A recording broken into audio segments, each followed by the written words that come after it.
Hello again, it's your old friend Theta, the monotone messiah. Some of you have asked me to elaborate on why angles are so important, and the more I thought about it, the more I realized I needed to make an entire video dedicated to this subject.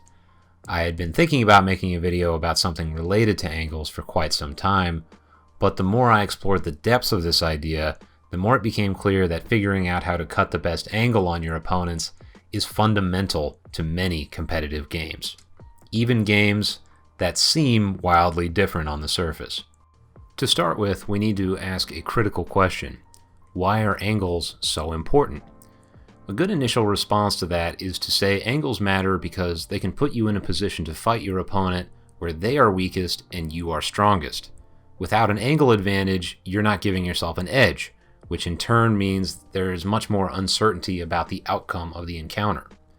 But when you do have an angle advantage, the uncertainty of the situation decreases significantly, and you put yourself in a position to win. This is the path towards thinking that creates sustainable, asymmetric situations which work in your favor.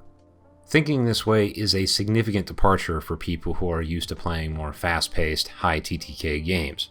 Games like that tend to have small maps that force players to face each other, and this acts as a mechanism for ensuring the game is more about reaction times and weapon skills than anything else. However, in Onward and other low TTK games that focus on realism and larger multi-dimensional maps, the game rewards more strategic behavior. If you understand how to position yourself intelligently, you don't have to be that fast or accurate to do a substantial amount of damage to the other team. This is, in my opinion, the reason so many people struggle when they switch from more traditional FPS games. In those environments, what gets rewarded is how fast you can move or react during an encounter with an enemy, as well as how you use specific loadouts. This is also one explanation for why newer players focus so intensely on less relevant details like what weapons to take, instead of developing their strategic thought process. In Onward and many other FPS games, players who can move quickly tend to get a lot of attention because speed is flashy. Zipping around and getting kills makes for great highlight reel footage, and there's no doubt that playing like this scores major style points with observers. But speed alone isn't enough to win, especially in technical, team-oriented games. Speed is merely a tool, one that you should use when it's handy, but not one you should look to at all times. If you do that, then speed, or any other singular tactical advantage, becomes a crutch that will inevitably turn you into a predictable, one-dimensional player. It's also worth noting that an advantage like speed is both energy-intensive and short-lived. Small bursts of speed can still leave you with plenty of fuel in the tank, but if you need to keep up the pace for long periods of time, you will find your advantage degrading before you know it. It forces you into a position where you have to be at peak condition in order to perform well, and if you aren't, then you're vulnerable to getting exploited.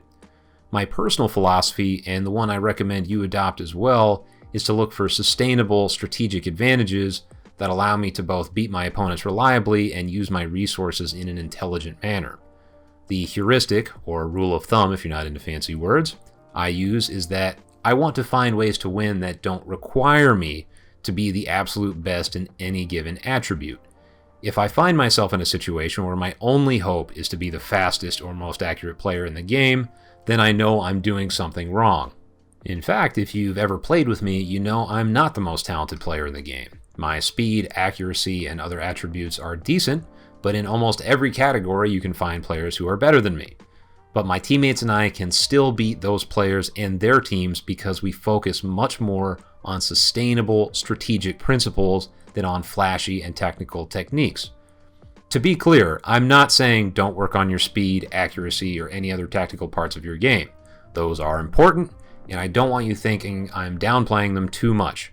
What matters is instead to stop focusing exclusively on those concepts and instead think about the bigger picture.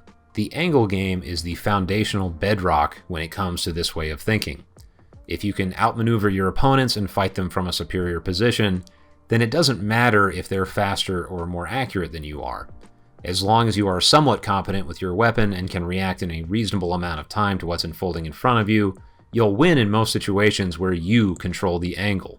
The first step we need to take on this journey of understanding angles involves building what I call a taxonomy of angles. Taxonomy is just a fancy word for the science of classification, and by classifying angles in specific ways, you can understand the significance of different types of angles in any given situation. More importantly, by utilizing these models, you can quickly make better decisions while in the heat of a game.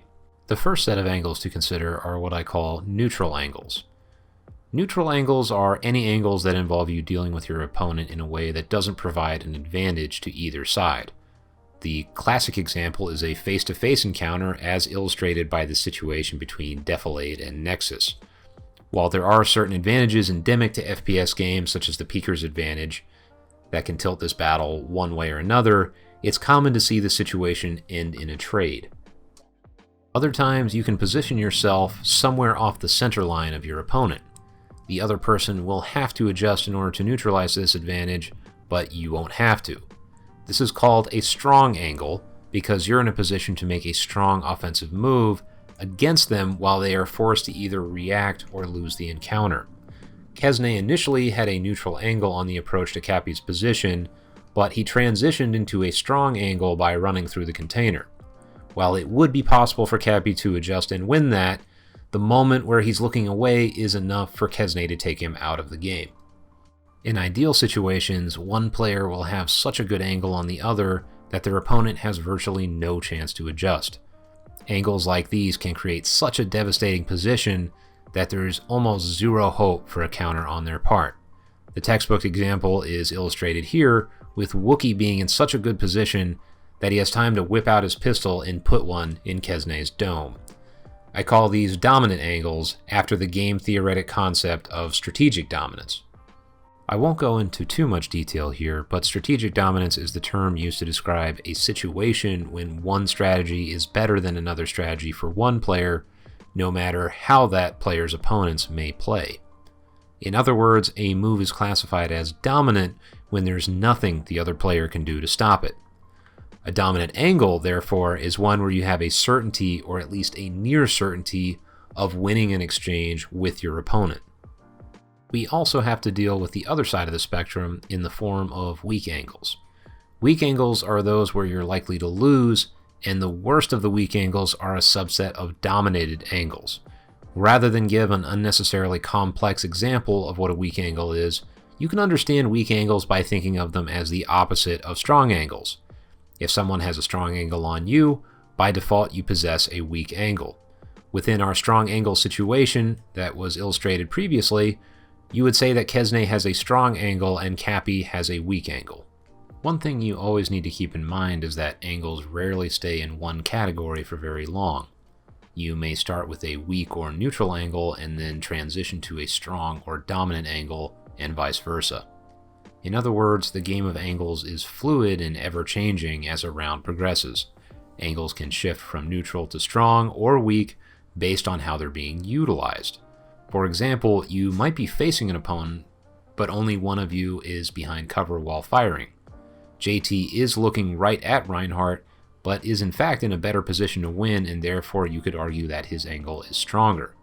It's common to see good players force these kinds of situations. An angle that's neutral on paper, but one player is exposed out in the open, while the other is behind cover. I would go a step further and argue that Onward, and many other FPS games, revolve around this type of back and forth. Information asymmetry, donkey space, and all the other concepts I've discussed in my videos are, at the end of the day, utilized as a means to generate strong and dominant angles on opposing players. Since my goal isn't just to show you how to improve in Onward, but to think and see the world differently, let's expand our horizons into other games where angles matter. The sport of wrestling offers a good model for understanding the importance of angles in competitive games. Two wrestlers step onto the mat and start the match facing each other in the very definition of a neutral angle. Then, as the match progresses, each wrestler's goal is to find a way to negate the other's defenses and create a pathway to a strong or dominant angle. Whoever gets that angle can then off-balance or otherwise disrupt their opponent's game and put them on the ground. While an uninformed observer may think that the goal of wrestling is to put the other person's back on the mat, such a conclusion is missing the larger picture of how that goal is accomplished. Without the game of angles, wrestling between people of roughly equal size and strength becomes untenable. Even if it's small and only lasts a second or two, an angle advantage is what both wrestlers need in order to accomplish their goal of putting the other person's back on the mat. You could argue that this dynamic carries over to pretty much every other one-on-one combat sport. Another sport example can be found in basketball, where defenders are always trying to stay squared up on the offense as a means of denying them access to the hoop. While an offensive player can shoot over a defender or drive through them, the most effective way to deal with the defender involves cutting an angle and taking shots before they can reposition to block the ball's path. To bring it back to Onward, the stated goal is to either kill your opponents, send the uplink, or let the timer run down. How those goals are accomplished is by creating strong or dominant angles so that the other players can't fight back effectively. If all you do is win the angle game, you will win the overall game. That's why flanks and encirclement are so important.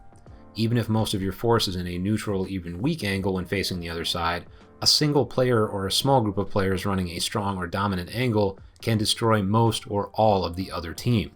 You can also force a team to be more conservative and reactionary by letting them know a player is holding an angle.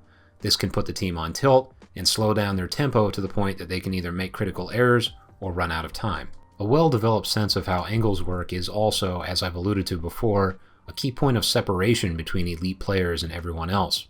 While the less skilled player will focus on concepts like weapon selection, speed, and accuracy, the expert cares about angles. We can generalize a bit here and say that the best players are those who know how to quickly scan angles and mark them as either safe or dangerous, then focus their attention on angles within the map that represent the greatest threats or opportunities. Beginners often struggle to make this distinction and will instead focus too much time and energy on angles that don't matter while ignoring dangerous ones as well. As you improve, you'll start to automatically make these distinctions and, as a result, get more kills and stay alive longer. If you take nothing else away from this video, I hope you'll remember this. Facing an opponent without any kind of angle advantage is usually a bad idea. These situations force you to lean too much on luck, and over time they will drive down your win percentage. You should only do it if the circumstances at hand force you to, and even then you should realize that you probably made a strategic mistake by getting in that situation to begin with. Using factors like speed as a crutch can hurt you in the long run by funneling your thoughts down this narrow path. This is all, of course, easier said than done, especially when you're playing at a higher level and everyone understands this dynamic. But if you stay focused on improving your angle management skills, everything else becomes much easier to improve and utilize. Before ending the video, I want to say that I know some of you were perhaps looking for some sort of angle guide. While it might be easier to understand and provide ready-made answers, it wouldn't be nearly as helpful as you might be thinking. At the end of the day, what will help you more than anything is to understand fundamental concepts, and that's true beyond the angle game. If I were to simply tell you which angles do what on a given map, that's not helping you figure out how to determine the quality of an angle on your own. You should instead focus on building your angle awareness. Whenever you're playing or watching a casted match, you should be making mental notes about who is playing the angle game better. Is the defense setting itself up to always face off directly in front of offensive players? Are offensive players approaching the defense in a way that exposes them to a multitude of weak or dominated angles? If you're always asking yourself these kinds of questions, you'll begin to see the patterns that are useful for each map and each situation. Before you know it, you'll start to see angles everywhere, not just in your video games.